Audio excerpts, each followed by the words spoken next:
Welcome to Min Hon, Stories That Belong, a podcast where migrant voices take center stage. In each episode, we share personal journeys of migration, identity, and connection. These are stories of courage, culture, and community, told by those who live them. Whether you're a migrant, a neighbor, or simply curious, we invite you to listen with care, reflect deeply, and celebrate the voices that shape our shared world.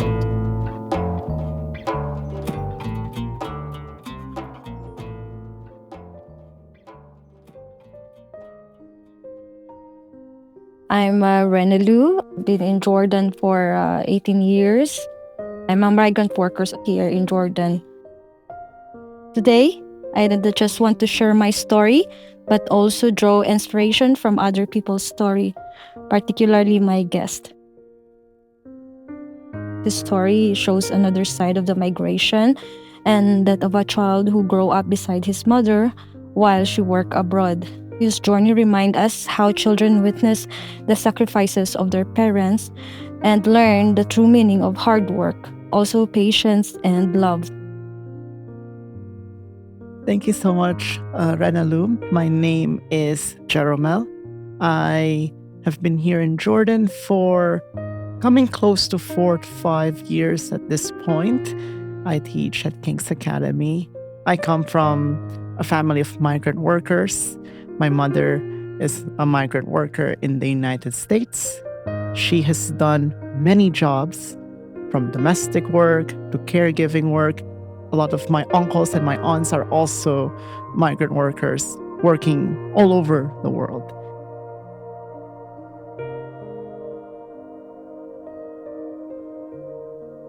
What you brought in Jordan and what does this place means to you? So I got here in Jordan during the course of my undergraduate studies in the United States. That's how I ended up in Jordan for the first time. Why Jordan? Why the region? I think it's because of this lifelong sort of curiosity to learn back or to trace or to understand all of the stories that my family members have told me about their time working here. So I'm very curious, Renalou. I'm wondering, for you, your experience, what is it like?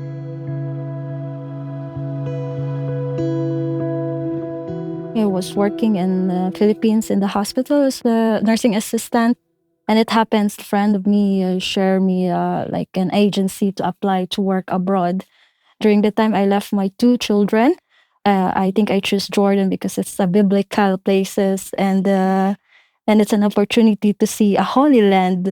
I stayed 18 years in Jordan. And now I see like you stayed 3 to 4 years in Jordan. Yes. So what kind of impression you see about Jordan? The Philippines is a very diverse country with a very rich religious background that makes up the identities of many people, Christians, Muslims, and other faiths. And so for me, Jordan was significant with its religious significance. Jordan has become almost like a second home. And I found at least so much similarities between Filipino culture and Arab culture. I think our very much connection, our strong bond with our families is something that we share. And I think at the same time, if there is sort of Arab hospitality, there's also Filipino hospitality.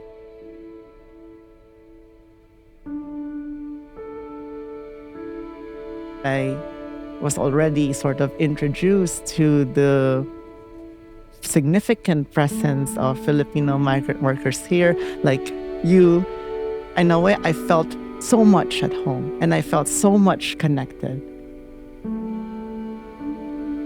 That's why I often call her Tita Renalou, Tita meaning aunt in Filipino. When I meet another person from the Philippines, there's already sort of that connection. And so when a Filipino meets another Filipino, then automatically there is this understanding, oh, we're in a shared experience. So sort of my impressions now is that it's very much like home. In Jordan, I've seen some Filipino supermarket here. They offer products from the Philippines.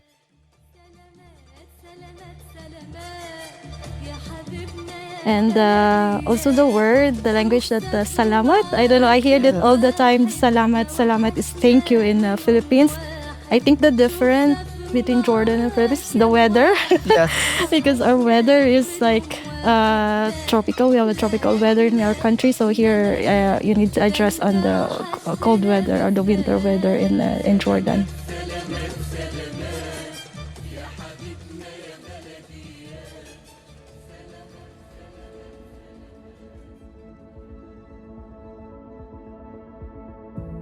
I'm so glad we observe this kind of differences and impressions between Jordan and Philippines. So it's kind of like we see how it connected together. So I would like to ask also about your mom's job. What do you feel about her job and how others view it, and how did you process that as a child? In the United States, when my mother immigrated there, I was very fortunate enough to also immigrate with her. I was 11 at that time. Actually, for some time, we were preparing for that eventuality of what will happen if we are separated. But alhamdulillah, these things work out. In the Philippines, she is trained to become a nurse. Actually, very similar to you, Renalou, right? At one point, she worked in a home for elderly people, and she was basically given a lot of the most physical, most time-consuming tasks. And then in other places, she worked in the homes, specifically homes of families with elderly people, taking care of them. And actually, interesting enough, growing up, I I will admit I was ashamed of this job that my mother did.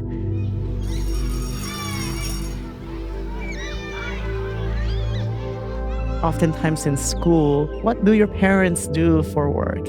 I was sort of ashamed to answer that question. I grew up with a single mother. I was sort of, in a way, intimidated, ashamed at the job that my mother did. Like, literally, she was either a domestic worker or a caregiver. And I didn't want to answer that question.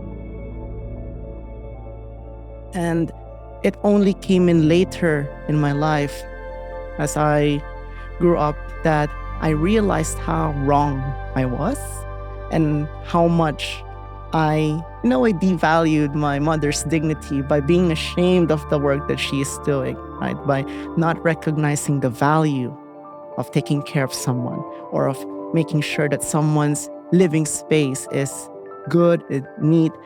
Those jobs are very important.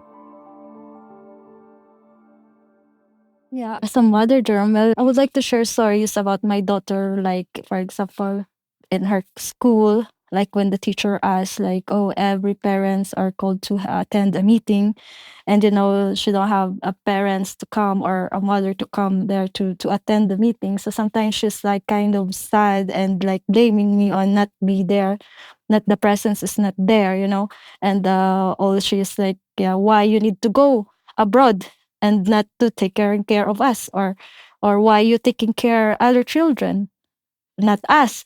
So it's true that as a child you cannot value these things.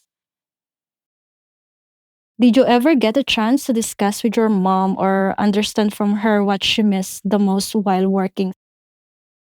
I've gotten to actually talk to her about this growing up. The line of work that she's doing, oftentimes she is more present in the workplace than at home. She has to work for more hours than usual. And sometimes she would have to work late into the night. There are various school events, programs that I also had where my mother could not be there. And of course, for my mother, that's sad for her that she's not able to be with me, but also on my end that I kind of stand out compared to other classmates of mine who are fortunate that they have someone with them in a particular school event, meeting, and so forth. So I resonate with your daughter's experience.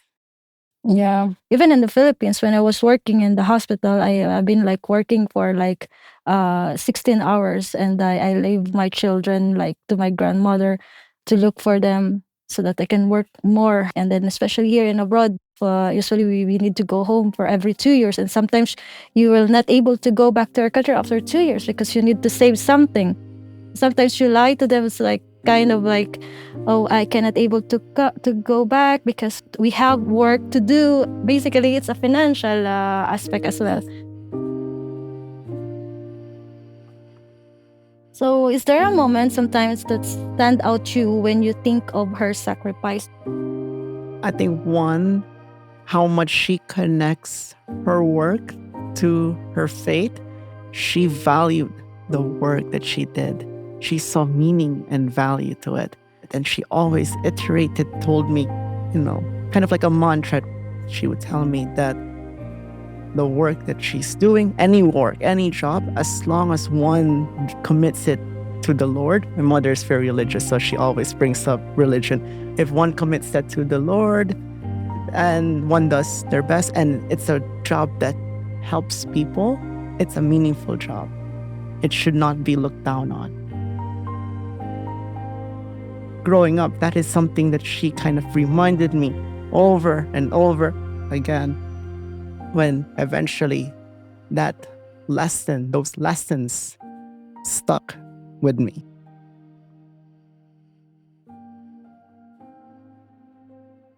My mother was very much involved and committed in helping her other relatives and family members back in the Philippines. She was supporting me growing up, but also supporting other family members in our home country.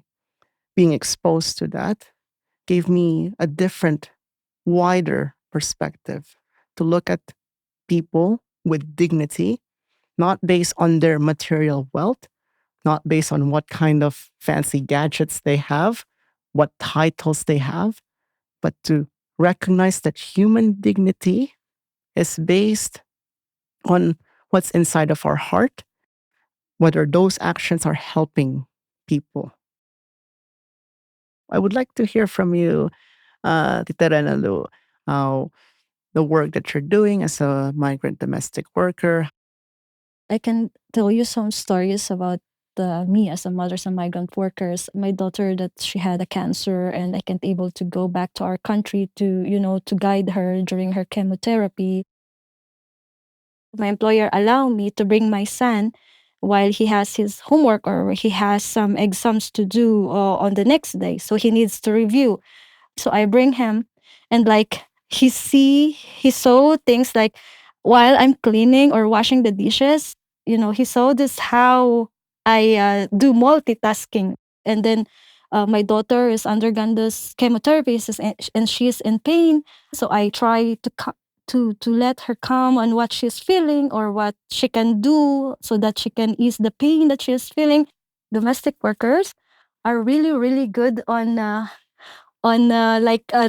multiple emotions that they can do.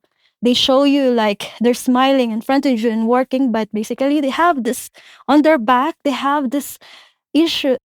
No, they are not like physically tired, but also mentally tired. They can clean your house. They can cook you completely the meal.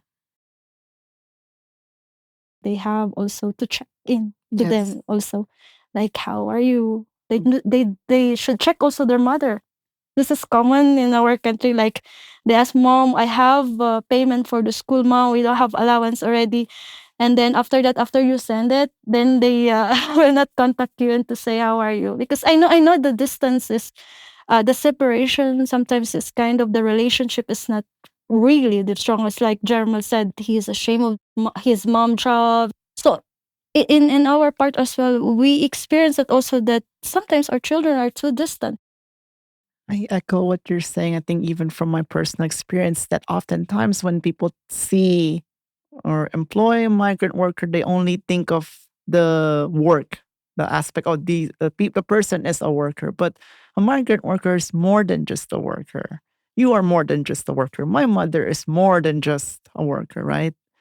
We are human beings. We have our connections. We have also not just our needs to earn money, but there's also the emotional needs, the needs for kinship, relationship, and connections. But oftentimes it gets overlooked. So I hope that there will be some greater understanding or realization on this. Renalou and I, we are part of Pinta Cultura Amman, and sort of what drew me to this initiative that Renalou has set out for communities here in Jordan is this idea of showcasing sort of the other side of the migrant workers for people to realize, oh, I didn't know that a migrant worker from Philippines, for example, has this talent or has this vision. Yeah, that's true. With the Pinta Cultura, we created space for them to show their talent, especially in painting. And aside from the talent, also we believe as a migrant worker, we have also like an issues about our mental health emotions as well. So I think this is very important also to people know that these people are not kind of like working only, but also we need to support also their mental health. When I was attended some mental health session in Jordan, it's very very helpful to us also to see and to talk and to learn so much things as well and how to cope up like the homesickness, especially for the newcomers. Well, Jeromel, can you share with us a little more about your work and support for the migrant community here? Pinta Cultura Amman is a group formed by migrant domestic workers. It is a group that focuses on amplifying the voices of migrant domestic workers. I've learned so much about how migrant domestic workers support each other, how forming spaces of care can take place. My involvement with Pinta Cultura Amman is a big learning experience. And it is something that has, in a way, added on or transformed my interest, my line of work that I want to amplify the stories of women, of people like my mother, of people like Renalou, of migrant workers, migrant domestic workers.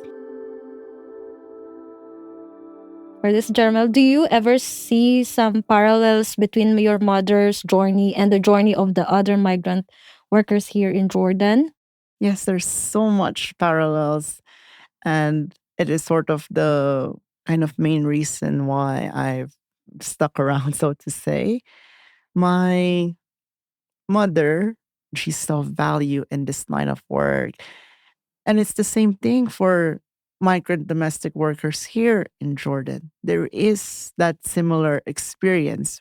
I think, I don't know, Renalou, if you've heard of this, but oftentimes domestic work is labeled as unskilled labor, unskilled work. Well, for my mother, she will not call herself an unskilled work. And I admit, I could not do the work that my mother does. It takes a different form of knowledge and practice to do. And it's the same thing here in Jordan that this is not just like a job. There is a skill. There are particular knowledge, insights that you've acquired, that you've learned, and that you apply. Your presence here in Jordan, and you've been here for so many years, 18 years, your presence, you see it as if you've contributed something to Jordan. Just as for my mother, I see been working and living in the US since 2011, that she has contributed so much to that country. And that's something that I think many people don't necessarily understand, because oftentimes the perception is that, oh, this is unskilled work, quote unquote. When I talk and I hear you, it's very similar to how my mother would tell me her experience, that there is a lot of care and attention that goes into this work, that you do it with care, you do it with as much attention, that you do it well. Yeah, true. I remember when I came to Jordan, I worked to an employer and she asked me like, can you do my hair? like a hairdresser.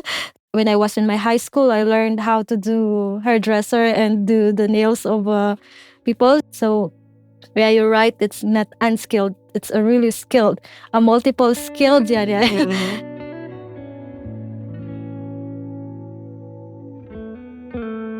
So you mentioned, Jeromel, that you support migrant workers in Jordan, but also you work as a teacher. How do you share your values to teach them about migrant workers? Yeah, so for my line of work as a teacher here, and I get to work with students from Jordan, students from Palestine, students from all over the world. It's an international school. So, favorite philosophers or thinkers is this thinker by the name of Simone Weil. She's French, and she said something along the lines of that attention is the highest form of grace, something like that. And that's something that I try to reiterate, to show to my students, to get them to pay attention to the stories of people that they may not necessarily have thought about. And so, in the courses that I've gotten to teach, I've brought in materials that deal with migration and for us to see and understand that. So, for example, in one of the courses that I teach, I get the honor of teaching the story Rijal Shams, Men in the Sun by Ghassan Kanafani. It's a very endearing, also well known work of Arab literature. And it is a story of migration, a story of three Palestinian men on their way to Kuwait to work there as migrant workers to support their families that have also been displaced.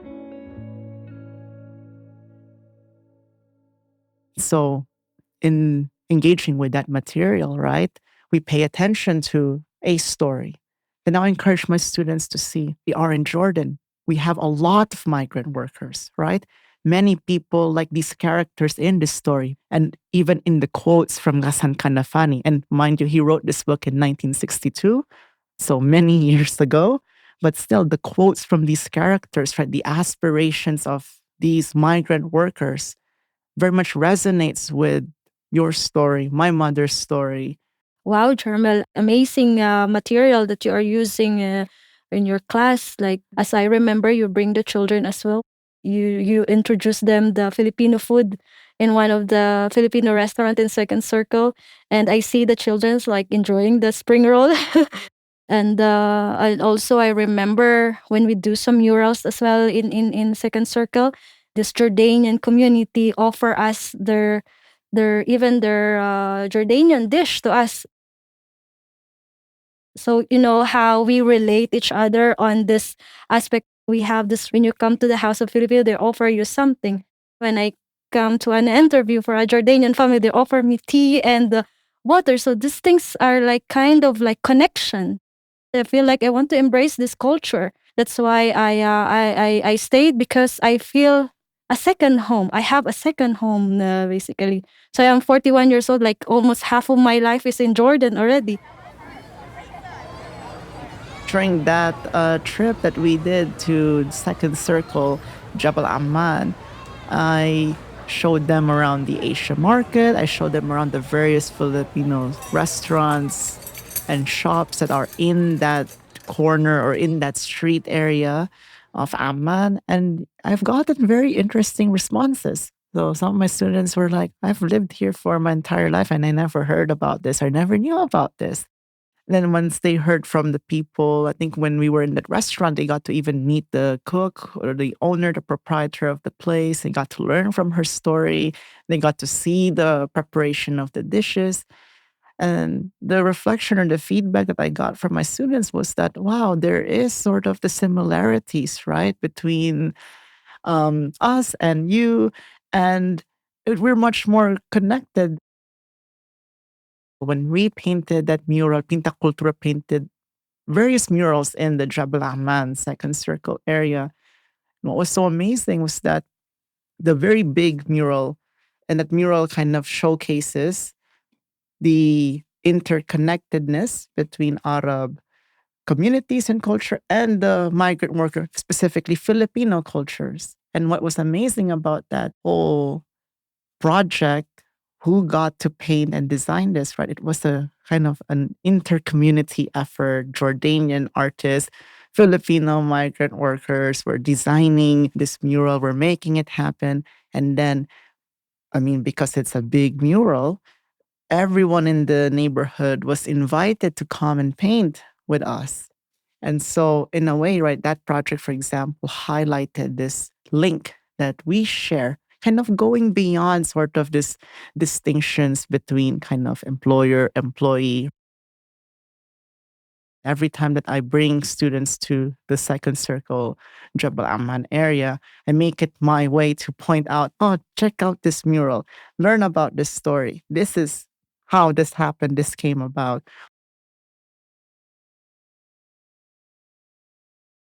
What I like here, because even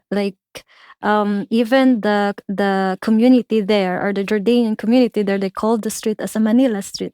Manila Street is one of the main city in the Philippines. So when you say to the taxi driver, you say like, oh, I want to stop by in a Manila Street, and they know that street already. I will mention also one of our member, the migrant workers, also like if you go to Webday, he does also a bunch of art piece that the Jordanian artists also trust him to do such project. We met people or a Jordanian locals artist that value the talent of the migrant workers.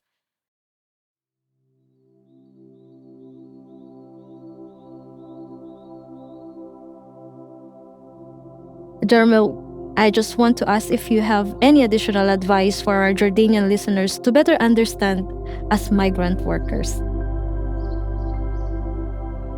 Yes, my big advice is that first, we have shared values. Jordanians, Arabs, migrant workers, not just from the Philippines, but from all over. And I think the way to know that, to see that, is to take that step of learning, to asking, of checking in on each other, of seeing and valuing the presence of each other. To our listeners, if you take the time to kind of know the stories of the people that you meet, of migrant workers from all over, you'd be amazed and you'd find these connections. And I recommend that you start from those two questions, right? Where is home for you? And tell me more about what is home. What is that home like for you?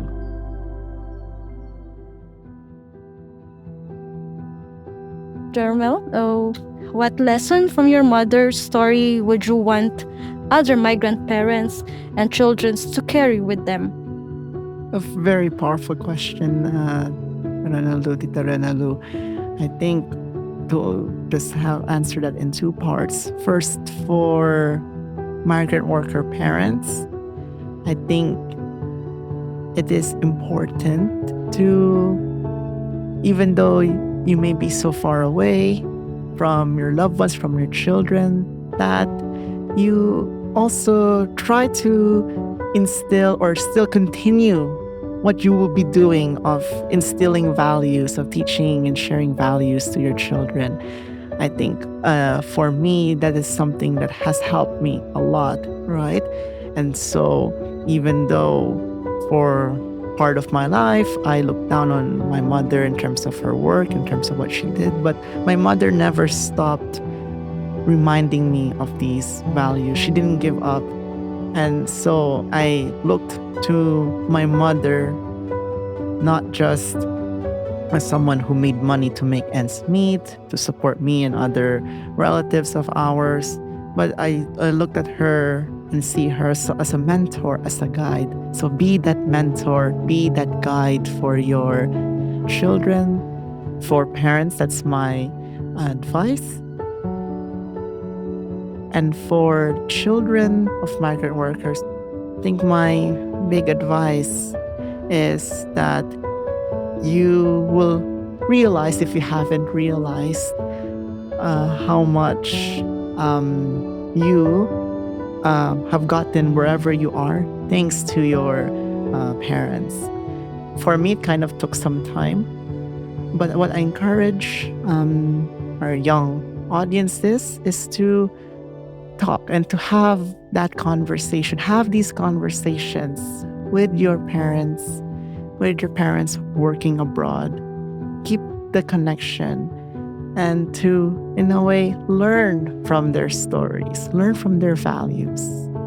There are these sacrifices that our parents have made. Now, let's kind of ask ourselves, right, with those sacrifices, what can we do in return? What can we do in return? Yeah, I would like to add also, every time your mom or dad say something to you, it's not about they want to leave you or not coming back anymore. It's about for your future. And also, don't forget to say I love you to your parents as well. Even you are like in your 20s, don't forget to say I love you to your parents. I think this is more powerful, and check in your parents most of the time. Thank you so much, Jeromel, for taking the time to share your story with us. Your story reminds me as well of Khalil Gibran's word. Work is love made visible. So, for migrant workers, their sacrifice aren't just for today. They build dreams for their children. Their love and hard work teach us the true love, value of family, dignity, and hope. Thank you so much.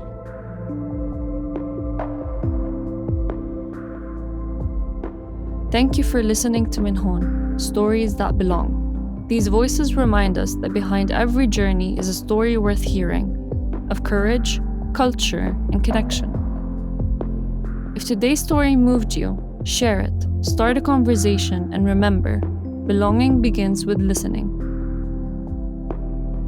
If you're listening and want to learn more about Pento Cultura and support migrant workers in Jordan, we'll include the link in the episode notes. Min Hon, Stories That Belong, is produced by Heinrich Bell-Stiftung, Palestine and Jordan, and SALT. The views expressed in this episode are those of the speakers and do not necessarily reflect the positions of Heinrich Bell-Stiftung. Until next time, stay curious, stay kind, and keep the stories alive.